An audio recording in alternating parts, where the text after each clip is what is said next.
I hope you all are safe and doing well.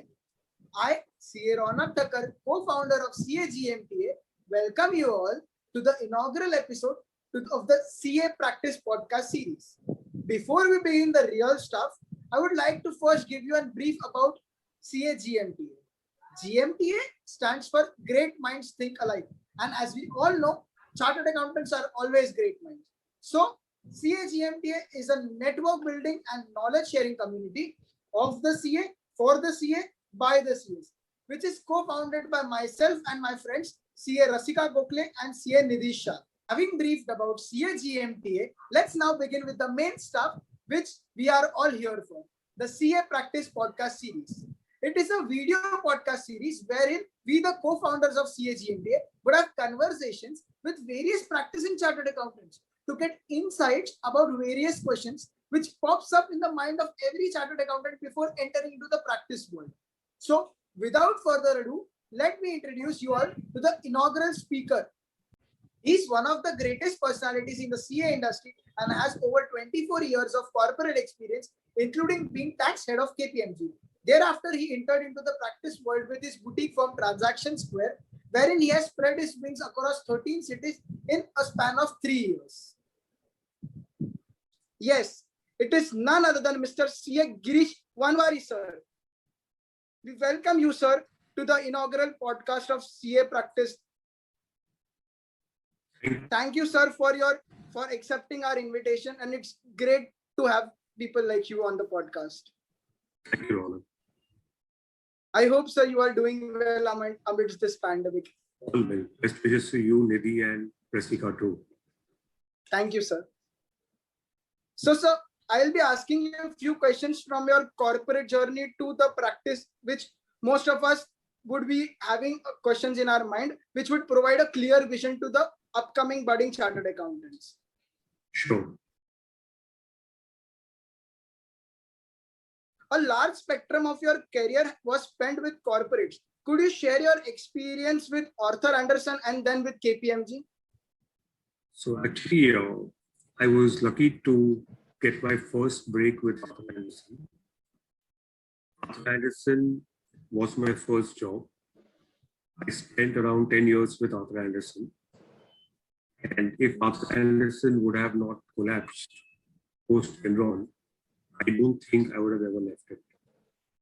I would think it was the best place in this world to work. It was like a McKinsey of consulting. And the key difference about Arthur Andersen and the other firms then was Arthur Andersen was excellence in whatever we did, total excellence. The quality was the best, the advice was the best, and they made you feel like entrepreneurs. So it was not just reading a section and giving the section to the client, but it was applying the section, working with the client to see what his objective was, giving the right advice to meet the objectives, and helping clients achieve their goals from a tax, regulatory, FEMA, accounting, and all perspectives, which was more like a business advisory and really not just verbatim reproduction of tax laws. So it converted a chartered accountant from being a book reader to actually working with business to reach objectives. And I think that's the best learning which I got, which I think all CAs have to do. Like after they become CAs, how do you impart that knowledge to achieve business objectives? So it was enriching. We worked with the best, we were paid the best, and we were trained the best. We could see the world, which grew us as individuals and as well as professionals. No doubt, sir, you are the best. And what about KPMG? When Arthur Andersen collapsed, the firm which was closest in culture to Arthur Andersen was KPMG. So when I say closest in culture, it was an international firm. The key difference about Arthur Andersen was one firm. So the look and feel of offices across the world was same. If you went to US, if you went to London, it was all the same. So Anderson culture was common across the world, and it was really one firm. So if you have a client which had global needs, he was seamlessly serviced by Arthur Anderson. So after Anderson collapsed, Anderson in India merged into Ernst & Young, and some people left to make alternate careers. And at the time in my assessment, I felt that KPMG had a culture which was next closest to Arthur Anderson. It was not the closest, but next closest to Arthur Anderson. And the other firms were not as close as KPMG was in culture terms to what I grew up with. So I joined KPMG as a partner there.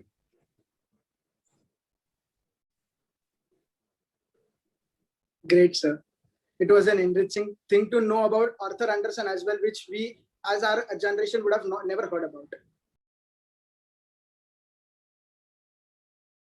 Many of us who are currently not in practice look at your ex-designation national tax head of KPMG with much of a glee. Could you brief us about the experience at that position? So what typically happens is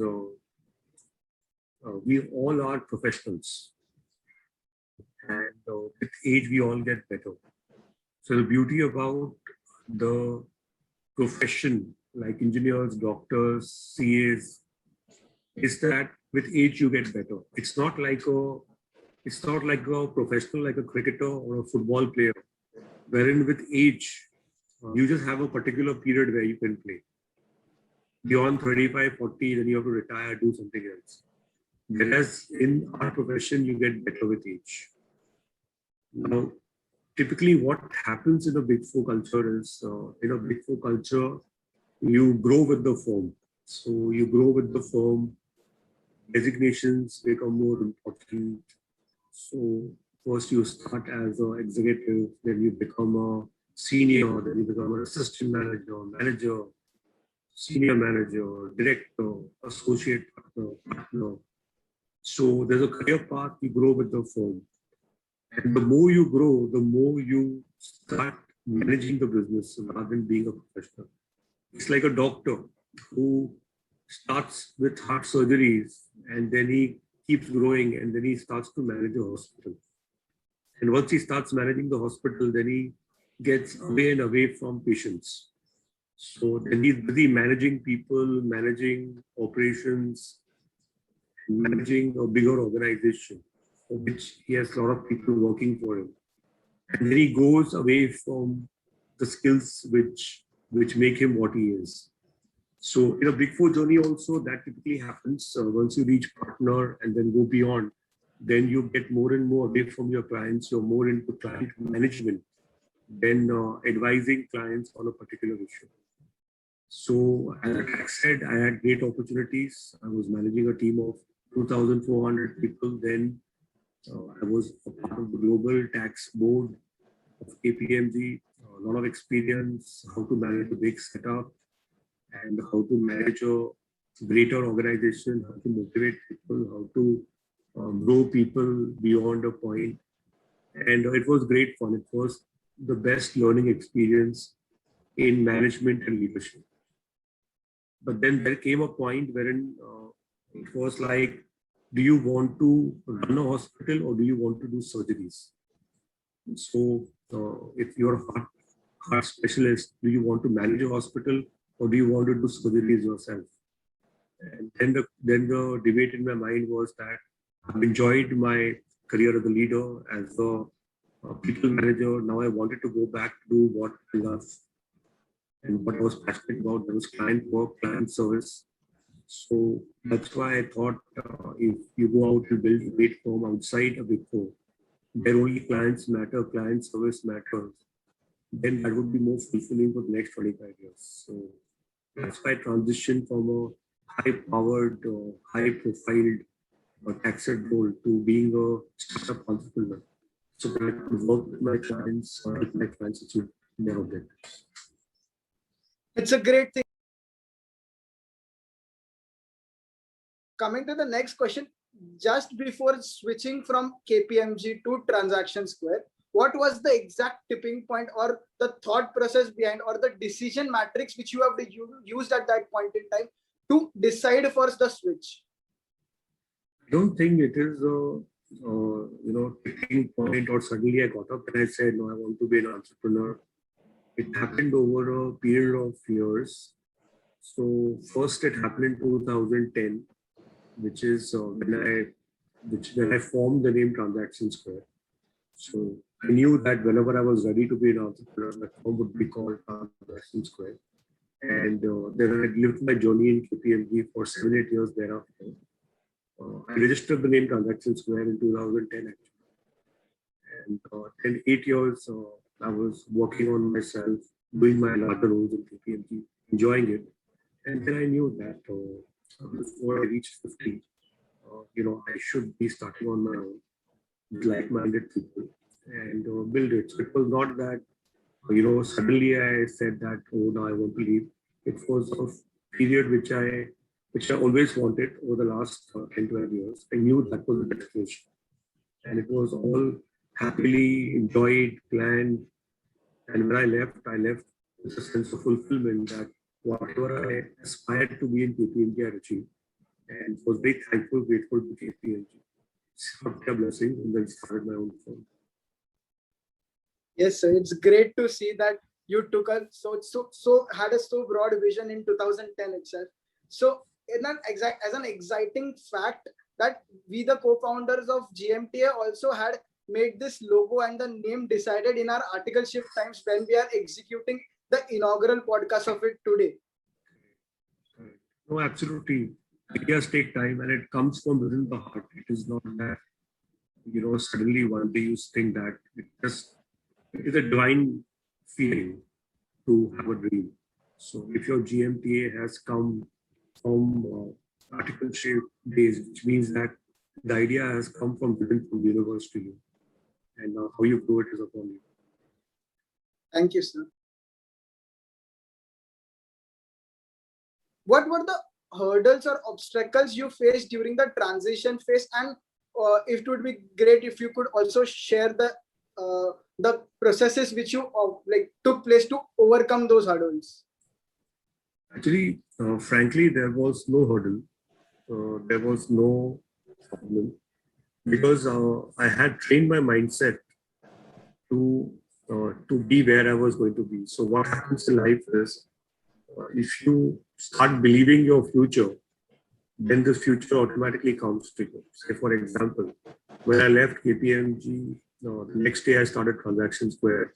I knew that I would have no secretary, I would not have fancy offices, I would have no infrastructure, but I was mentally prepared for it. So from having so much help at KPMG, so much backing from KPMG, next day I didn't have anything, but I was mentally very, very prepared for it. So it was never a hurdle. It all came coming, and the newer and newer things started to be discovered. And I take an example here. I mean, I can ask this question to Rasika. Rasika is in her own practice, and now you are, seeing all social media posts to big firms giving vaccination to people. So like, you would see a big four partner vaccinating himself, putting it on the Facebook that, thanks my firm for vaccinating me and my family. But I'm sure Rasika and the team also would have got totally vaccinated. So God has his own ways. So you may not have a similar process, but eventually everything works out when you're running an entrepreneurship. So with that belief, I don't think I had any of this. On the contrary, support kept coming. People kept lining. Angels kept coming. People who I did not know also kept supporting and kept helping in the way. And the firm kept going. So, for example, I don't know you, but we are talking on a Sunday together. And just because you said that, you're an entrepreneur, you're doing this, it was my duty to support you. If you're trying to do something on your own, trying to build something on your own, then somebody supported me 3 years back when I started, so I have to give it back to you. That's how the entrepreneurship journey keeps growing and building. We are greatly thankful to you, sir, for your support. And yeah, totally true. Your planning was next level, and the way you implemented is also great. So could you now share your experience at Transaction Square, how it has grown over these 3 years? So, first of all, As a professional, you just have to decide what value systems you will want to abide by. I'll give you a crude example that will you build a temple? Will you build integrity? Will you build honesty with your clients? Or will you make a money-making machine? Say, for example, I mean, I hear so many doctors telling their patients to undergo heart surgeries, put stents. They may not need it also, but it is business for the hospital because if you go through a heart surgery, then clearly the hospital gets money. So as a professional, do you trap your clients? Do you wow your clients? Or do you give honest advice? Do you have the courage to go and tell a client, don't do anything, actually you just are fine, though it means no fees to you? Or do you want to be an incessant salesperson who keeps on giving ideas to clients, trying to litigate into ideas, trying to elongate things? So clearly, what we want to build is a temple, and we want to build a culture wherein honesty, integrity is paramount. We may make less money, but we will never, shortchange or fool anybody, and and make sure that that culture percolates. So what we are building is a temple. We are building integrity, honesty, and it's not only with our clients. It's about the ecosystem at large. So, for example, like there was a situation now we all in lockdowns, and all our rent agreements have force majeure clauses that should there be a lockdown, we don't need to pay a rent. But we said no. Somebody who's taking rent from us also has a family to run, also has some financial contribution. So we said that if as long as we make money, which is little more than what we have to pay others, we will make sure we pay others on time. And we didn't take our force majeure and try and shortchange anybody. So it's not only clients; it's about the ecosystem. It's about the whole people who support you in your journey, and it can be your IT vendor, it can be your rent landlord, or it can be the smallest thing which you're associated with. Because when you're running a business, clients, people are obvious, but there are many in the ecosystem who support you too. So what we realized is that what we build should support the ecosystem, should grow with the ecosystem, and never grow at the cost of the ecosystem.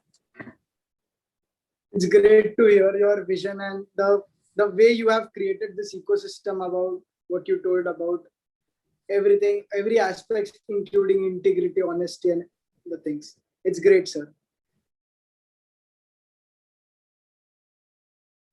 So, how do you foresee future of CA practice in general? I think CA. I would not say CA practice. So I would say first CA in employment, CA in entrepreneurship.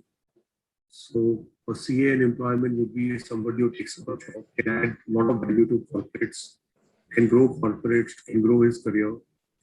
And then CA in entrepreneurship, there's so many different things a CA can do in entrepreneurship. It's not only practice. You can do a startup, you can do so many fintechs, so many different ideas you can come up with. Because there's so much common sense in CAs. The course is so good, it makes you so rigorous and it makes you so hardworking. You can do anything actually. So CA in entrepreneurship role would be CA with good ideas. CA in entrepreneurship role can be CA in practice. I think the world is an opportunity for CA, and I always have believed there are only two professional degrees. So you may have MBA from overseas institutes and from big Indian institutes, but the only two degrees which make sure that you never are left without food is one is CA, second is lawyer. So it's a very secure degree. It's something which always makes you stand on your own leg. And whatever you do will be successful. And really, it depends upon what your heart says at what point of time you should follow. So I wouldn't say do this or do that. You should do what your heart says, what your heart believes in. So profession also has huge opportunities. Jobs also have huge opportunities, and it depends upon what you need at what point of time, which you can build. Great, sir. Any piece of advice you would like to give to a fresher CA who is confused about whether to end up into a practice or take up employment? See, I tell you, it's not the end of the world, I would say. So once you become a CA, you have a belief you can become anything. So typically now also when I go through a tough situation, I always feel that if I have cleared my CA exams, I can clear anything because it is so rigorous, it is so nerve-wracking, and it is really tough. I mean, it is something which makes you a very strong person. So if you've cleared your CA exam, you can achieve anything. And if you are not sure that whether you should be in entrepreneurship or whether you should be in the profession, it's okay to make a mistake. It's okay to give yourself time. You may say 1 year I will do Deloitte, next year I will do my own practice, and third year I will decide whatever is good for me. It's okay. It's not the end of the world. It's not that once you have joined an X firm, you have to be there forever. You just can make your mistakes and learn from it. Give your time, self-time to decide. And unless you go through it, you will not know what it is. So you may hear other stories, you hear people say that, this is good or that is good, but you have to feel it. So I would say don't be afraid to make mistakes. If it doesn't work, something else will work. So it's not the end of the world. So I find these conversations very, very funny when people come to me and say, oh, my first job, if I make an error, what will happen? Nothing will happen. You get another job. What's the big deal? And kahin na kahin to kuch na kuch, something happens on you. So don't be afraid to make a mistake. I would say just tell back to the fresh chartered account. Nothing good. Sure, sir. I guess for listening this advice from you, everyone will go on for a try at least whatever they feel from inside. Of course. And many of us don't even know, right? I mean, my father is not a chartered accountant, so how will I get guided? How will you get guided if your parents are not chartered accountant? You're just experiencing, you're figuring it out. So if you bring it out, you will make mistakes. And it's okay to make mistakes. It's not a fussy, right? It's something which will evolve and work out. Absolutely true, sir. Thank you, sir, for your valuable time sharing learnings and experience and advices. I am sure this session has been quite insightful for all of us. If you guys like this video, please give it a thumbs up. It really motivates us to come up with more such stuff. Subscribe to the channel to stay tuned for the upcoming videos. Comment down below if you have any suggestions for the upcoming speakers to the podcast series. Also, do not forget to fill the KYC Know Your Chartered Accountant form, the link of which you find in the description. Thank you for watching the video till the very end. Team ZMCA would see you soon in the next video. Till then, stay safe, stay healthy. Bye-bye.